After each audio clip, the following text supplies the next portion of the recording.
how does the EU manage the hardening of geopolitics and the change in what was traditionally one of Europe's protectors? Well, of course, transatlantic alliance is utmost important. But it's clear from 15 years that the United States' main priority is not anymore the Atlantic, is not anymore Europe, but is the Pacific. And that's why in Wales in 2014 we decided that we need to increase our defense spending. The target was 2024, last year, and effectively last year, on average, the 23 member states of the European Union who are allies in NATO, on average, they reach already the 2% target. And it's clear that we need to do more. Of course, Russia's invasion was an accelerator. And that's why the war starts the 24th of February 2022, and in March 2022, less than 1 month after, we met in Versailles, and we took the decision to assume greater responsibility on our own defense. And since 2021, our defense spending raised by 30%, 30, over the last 3 years. That effectively we are delivering. But this is not more important that spending more is to spending better. And that's why the reason is not to find a magic figure, 2%, 3%, 3.5%, 3.8%. No.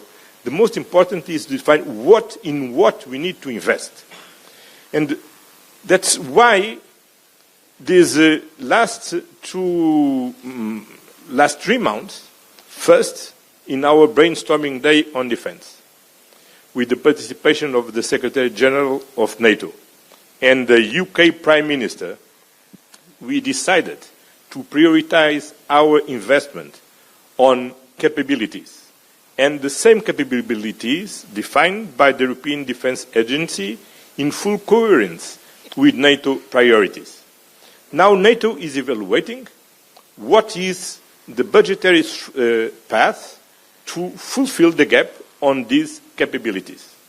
And I believe that we will arrive in the next summit, NATO summit in June, and we will approve a common commitment to reach this goal. What is interesting is that some years ago, look, in Versailles, when some of us, especially France, talks about strategic autonomy, the necessity to increase our sovereignty, a lot of people believe that it's something against the United States. It's a way to create a division between Europe and the United States. But now it's clear that the best way to protect our transatlantic alliance is to strengthen the European pillar of NATO, is to become more autonomous, to become more sovereign, to be less dependent of others, namely on the United States.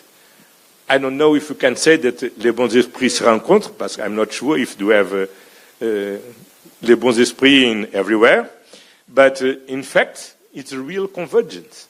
And now what it was divisive among us Europeans now is our common ground and the common understand that this is the best way to strengthen our relation with our transatlantic partners, with Canada, and also, of course, with the United States. Thank you. The President has very kindly agreed to take some questions from the audience, so please, who would like to? Yes, thank you.